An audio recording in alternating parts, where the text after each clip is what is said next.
Okay, if everyone will give us just about another minute or so, we're trying to get our Zoom participants up and we'll be ready to start.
Okay, we'll get started. We kind of have a small committee that's going to be coming in at 9 o'clock, so we need to go ahead and get this started.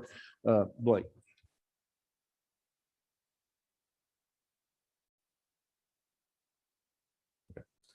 All right. Representative Gullett, would you mind opening up in a brief prayer this morning? Let's see. Father God, we bow our heads and our hearts to you, Lord. Give us the wisdom to make key decisions here to run the state of Georgia. Bless those here in attendance and bless those in the state of Georgia who need your love. In your name we pray, amen. Thank you, sir. First item on our agenda is going to be House Bill 966. Representative Thomas, if you'd like to step up to the podium and present your bill.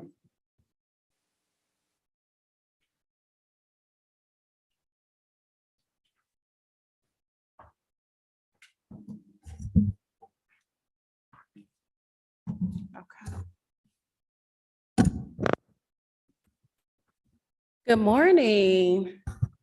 Greetings, Mr. Chairman Anderson and members that may be here and on the Zoom today. Thank you for allowing me to present again House Bill 966, the Georgia Solar Awareness Act. I'd like to also thank Legislative Council for working with me on this legislation. And today I do have Mr. Kevin Grimes, who's been very instrumental in helping me to flush out the process. He should be online. Do you have him showing? Okay, great. Mr. Grimes has extensive background in functionality and installation of solar panels, and together we've come up with the inner workings of House Bill 966. So what this bill is requesting, House Bill 966 acts at the Public Service Commission to conduct an approval of curriculum or required elements that must be viewed by customers who wish to purchase solar panel units for their homes prior to making the purchase. And one of the main reasons this is being requested is because of the influx of purchasing and the curiosity of home solar panel units. So what are the issues? Georgia's average cost of solar panel installations range from $12,000 to $17,000 on a cost per watt. However, some units get up to $55,000 per installation. There's a consumer affair and fraud element to purchasing of solar panel units, and this bill attempts to accomplish the alleviation of some of those fraud and elements. There has been numerous of cases where our senior citizens population has purchased solar panel units and will never receive a return on investment. And this is partially due to the reason that solar panels are especially designed to soak up the sun and radiation and then use it to generate electricity. Well, many of the panel purchasers do not realize that this is the case, and as a result, people who purchase panels that have a slew of trees that surround their home are leaving with no chance for sun to generate the power needed. There's also an issue where solar panel companies go from door to door, targeting our seniors, explaining that there is no fee for solar panels with tax rebates from the state and the federal government that would offset the cost. This is what they say. Then they turn around and charge a monthly fee to the senior. And we already know that some of our seniors are on fixed incomes. So these fees range from about $50 to $200 a month. They're very costly, and it could be the difference between someone's medication or paying a water or gas bill. Companies also tell seniors that solar panels could have or could save them 20 to 30% to entice the senior citizens who may be on a fixed income.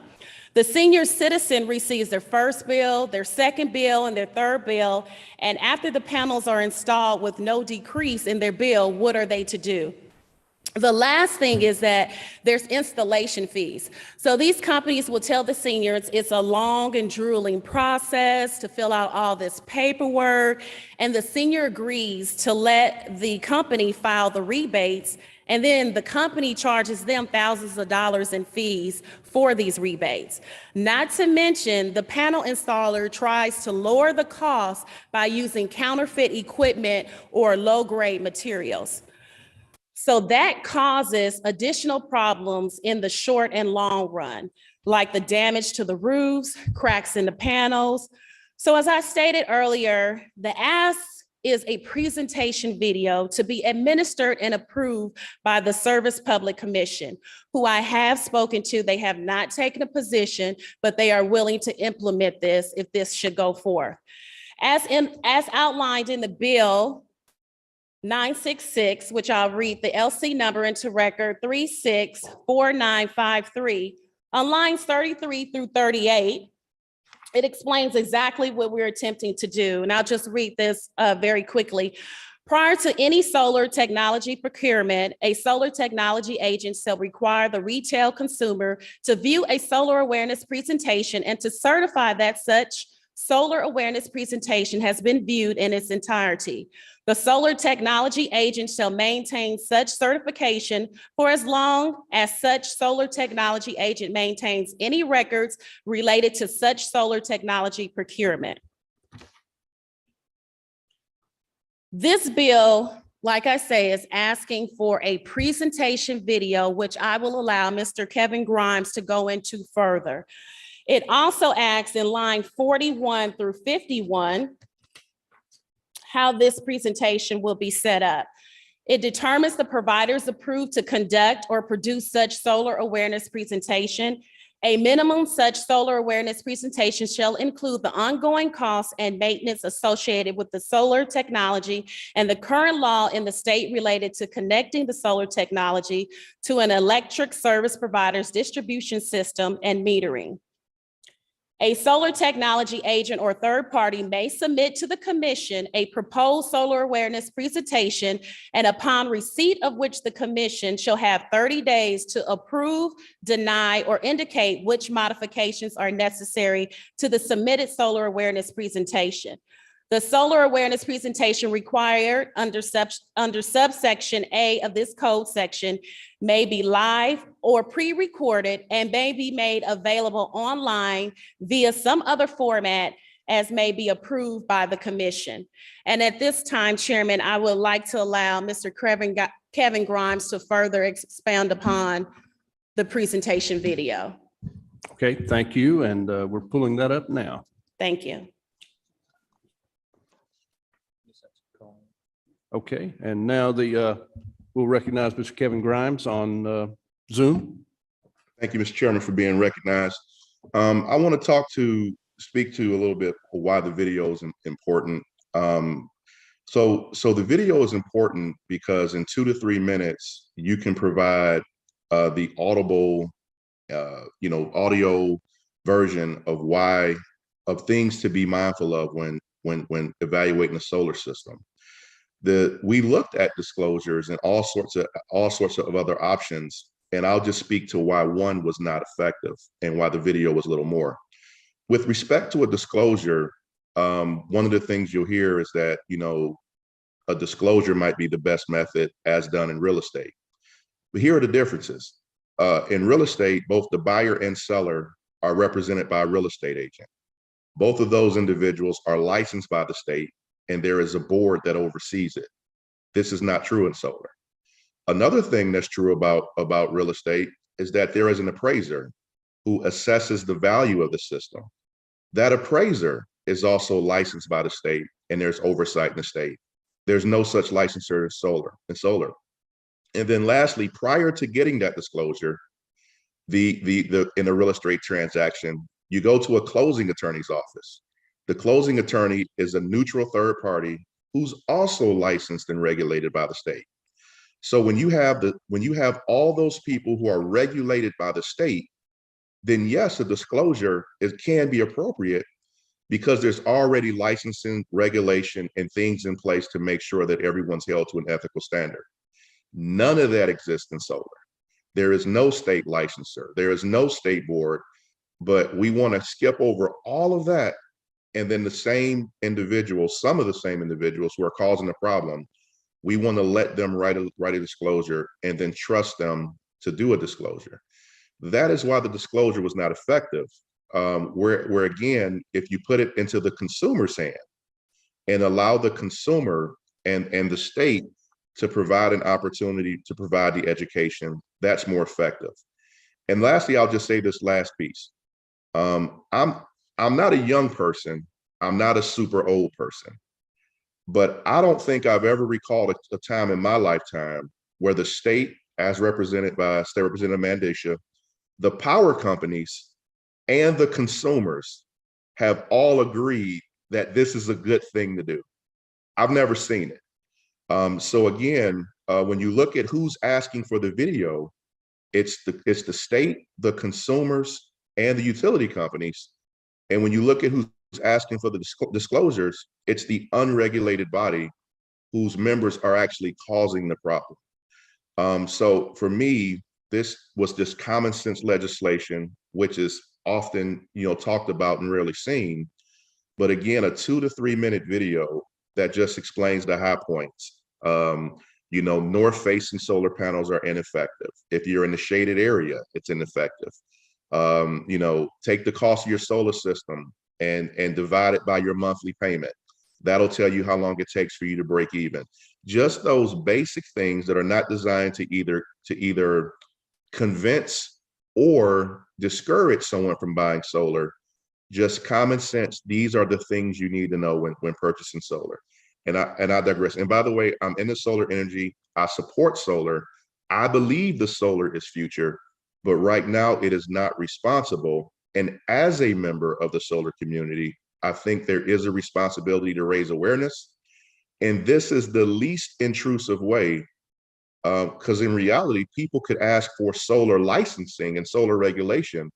And I think that wouldn't be a stretch. This video, I think, is the least intrusive way on the industry to make sure that the education and awareness is out to the community. And I'll stop there. Okay, thank you, Mr. Grimes.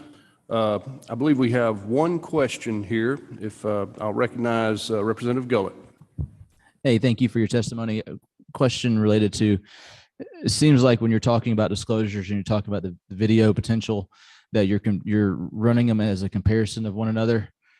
Why are you not running them, or why are you not thinking about it as a potential working together? It doesn't have to be an either or proposition. It sounds like you have an either or in your brain, but that's the way you presented it. But why is there a reason that, I know you explained the reasons why you don't like disclosures. I know you explained the reasons of why you like the video, but yeah, do you see it as working together potentially? Absolutely. There's nothing wrong with the both.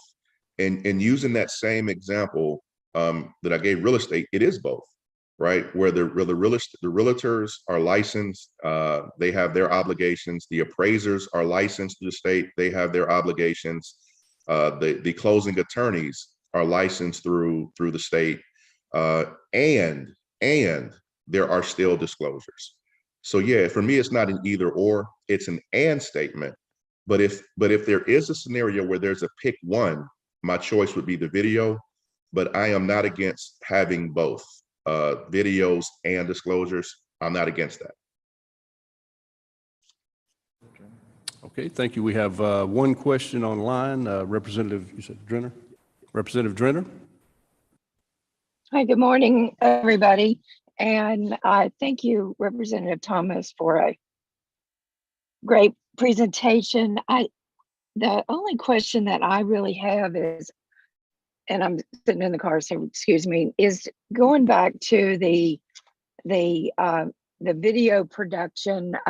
The concern that I've heard is that what if the PSC is not as supportive of solar as you would like it to be? And I just want to make sure that you cleared that up by saying that the video that is to be produced is from the solar company. Is that correct? The solar installer?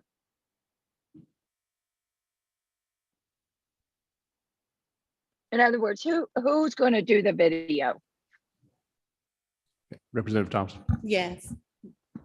The solar company, and there's some parameters that I read out that would be at minimum. And if they want to add some additional, they would. Mr. Grimes went over some just 3 or 4 just key basic factors that need to be in there that would be the most beneficial to awareness. And those were break-even analysis, the cost of solar, and the direction of the solar panels.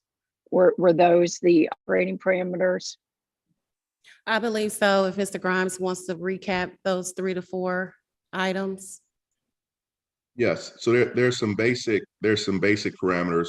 Again, one, if you're doing an on-grid or a grid-tied installation, it must be permitted. That's one. North-facing solar panels are the least effective in terms of production. A person who gets north-facing panels, their break-even won't occur to 100 years later. Solar panels in heavily shaded areas are ineffective. And then the break-even analysis, how to calculate the break-even analysis to understand when you'll get your rate of return back. I do believe that anyone could write it, and it could be fair. I mean, when I say anyone, I mean the state regulation, and if anyone could write it, as long as they stuck to just those 4 or 5 education points, things that are just scientific facts that aren't disregarded. I'm certified in solar, and these are the basic things that every solar person is taught, that these are the indicators of a bad solar install, and just putting those indicators out there. Okay, do we have any other questions for Representative Thomas or the testimony?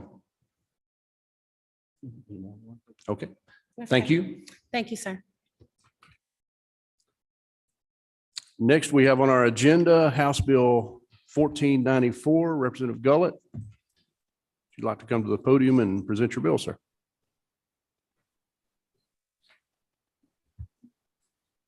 Thank you, Chairman, members of the committee. Bring to you House Bill. The bill you just said, I don't have in front of me. I have the LC though, LC 510157. And what this bill is actually the other side of this. It's the disclosure bill that was talked about. And I want to go through a minute. I think the same reasons for the previous Representative Thomas's reasons for what's going on with some bad actors in the space need to be addressed. These include high pressure sales tactics, misleading projections of consumer cost savings. And ultimately, this is a consumer protection issue.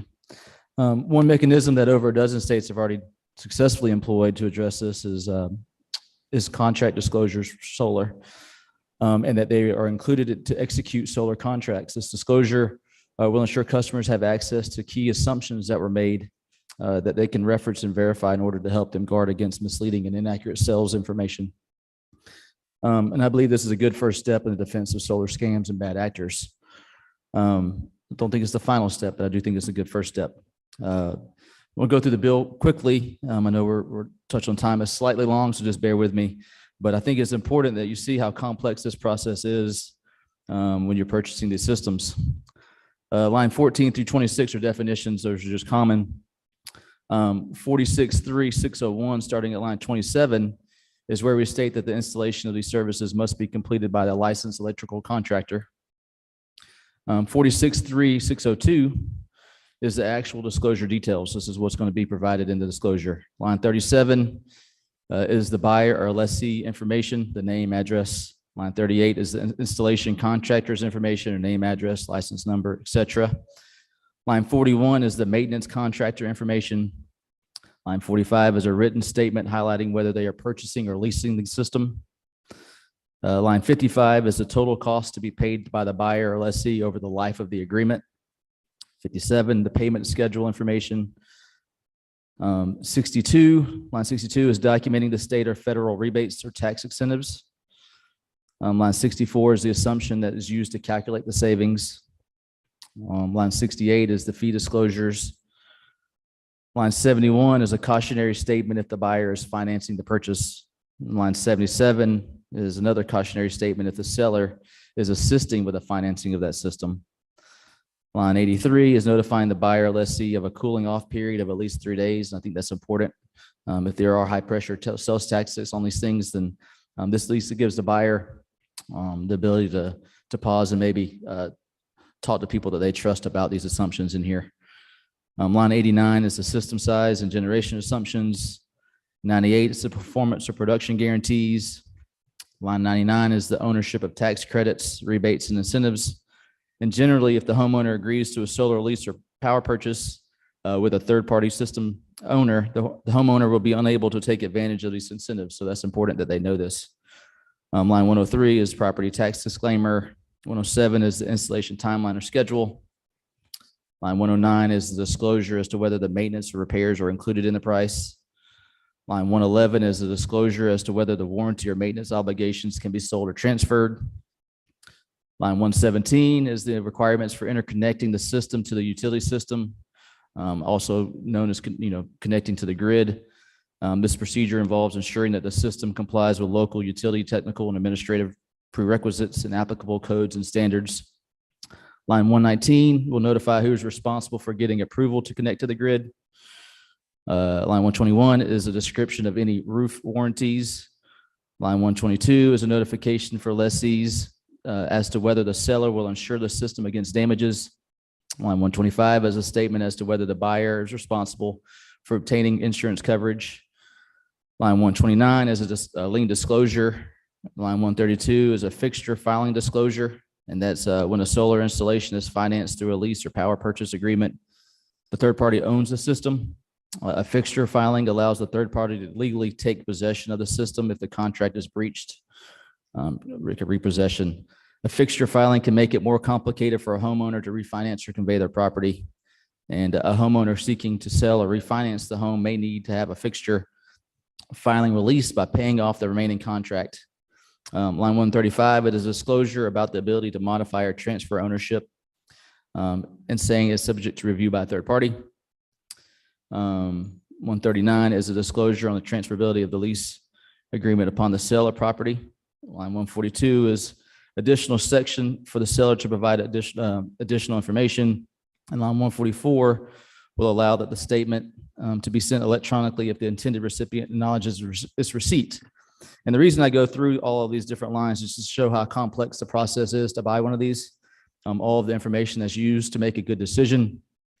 And if you're under a high pressure sales tactic, which some of the bad actors do put on these people, they usually go door to door, like Representative Thomas said, you're getting all this information. You can't digest it all, so you have it in writing before you. So hopefully you can do some research for those 3 days, at least 3 days of a cooling off period. Section 46.3.603 tells the PSC that they'll adopt the rules to implement and enforce the provisions. And it also tells the commission they should publish the standard disclosure forms by January 1st, 2023. And here's the teeth of the matter. We give the individuals who are purchasing or leasing these, all of this information that they can have. Section 46.3.604 adds a civil penalty if they willfully or intentionally violate any provision of this article.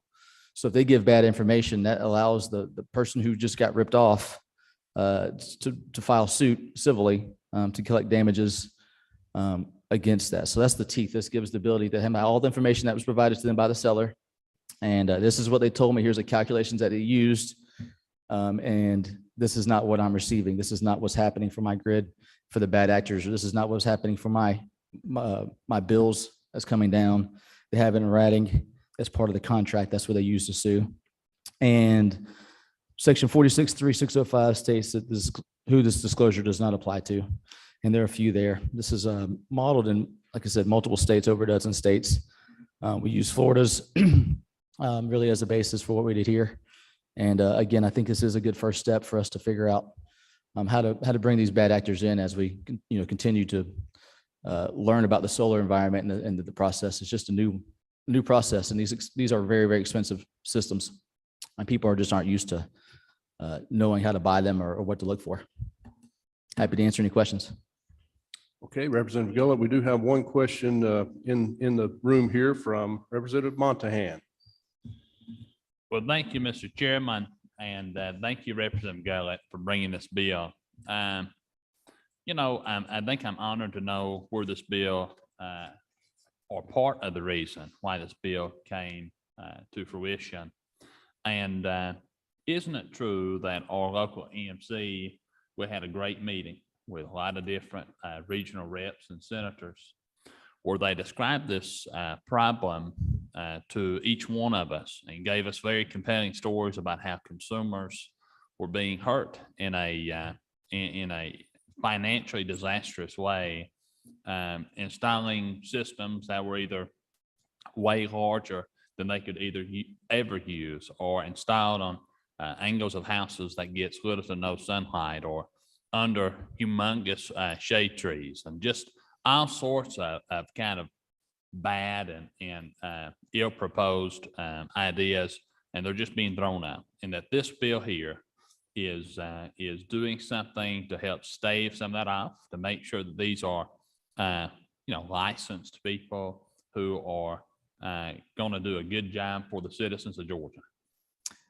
Yeah, to my friend, I 100%. That meeting was very insightful. I think it was EMC is our Greystone is our EMC out where we live, and it was really sad to hear the stories of what was happening. And a lot of times the EMCs and the power companies are the ones who get the brunt of the abuse after the bad actors already installed this, and the person is not receiving either the benefit of that installation. So hey, I was told my power bill is going to go to zero or go to be a lot cheaper, and it's not. And they're angry at the power companies because they're still getting charged, and they feel like the power companies are at fault for overcharging them, when really the system is the one that was installed on the north end under some trees.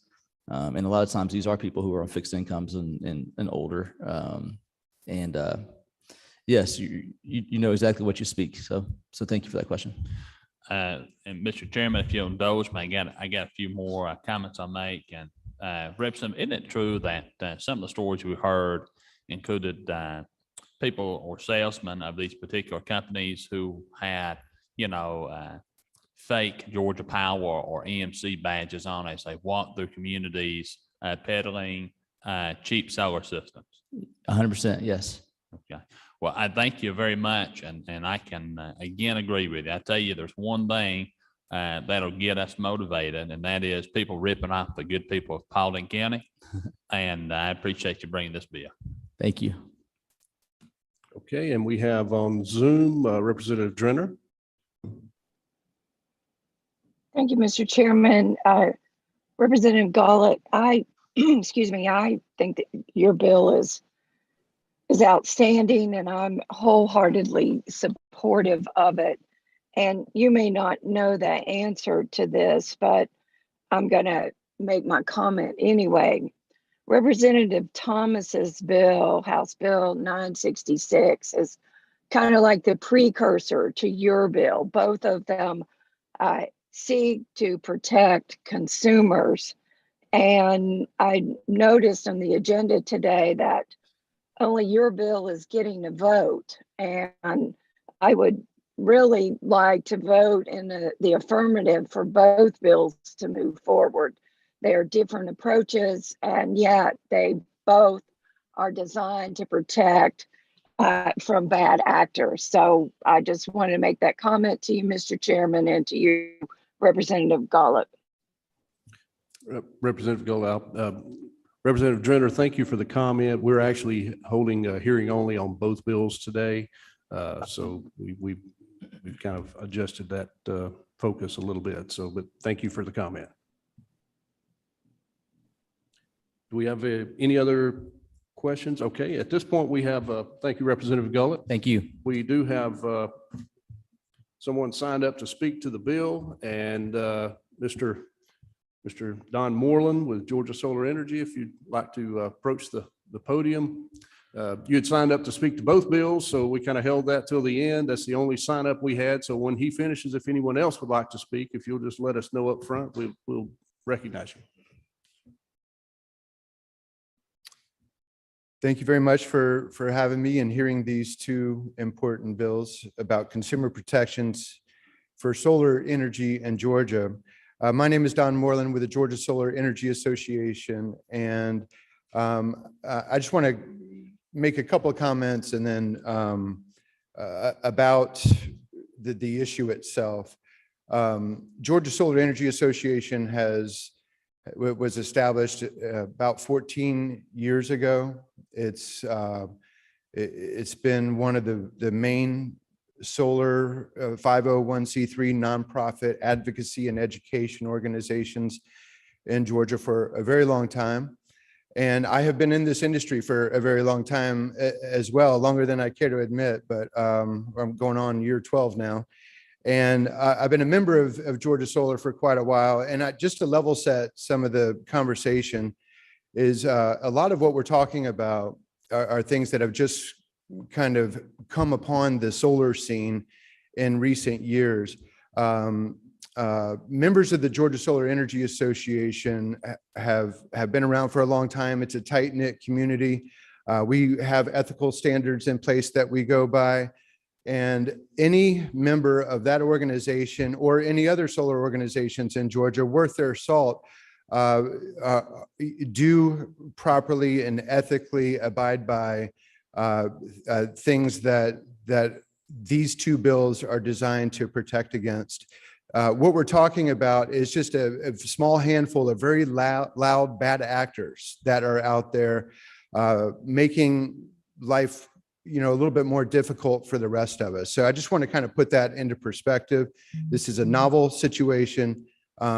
These are out-of-state actors that they're fly-by-night. Sometimes we don't even know who they are and who owns these companies and how to really get in touch with them. No email addresses, no phone numbers. So I thought it was important just to kind of, level set that part of it and make sure when we are talking about consumer protections, whether it be a video or whether it be disclosures, that we're doing so in a way that doesn't throw the baby out with the bathwater, where it's not going to cause an onerous situation that's going to add a tremendous amount of time and resources for the upstanding ethical companies who have been here for many, many years to be able to conduct business in Georgia. So I think it's just really important as we consider these protections that we strike a balance between what is thoughtful regulation and how we should approach this matter with solar companies' ability to continue to do business here for a long time. Georgia is known as the #1 state in the country to do business. And we want to make sure that continues for the solar industry in Georgia.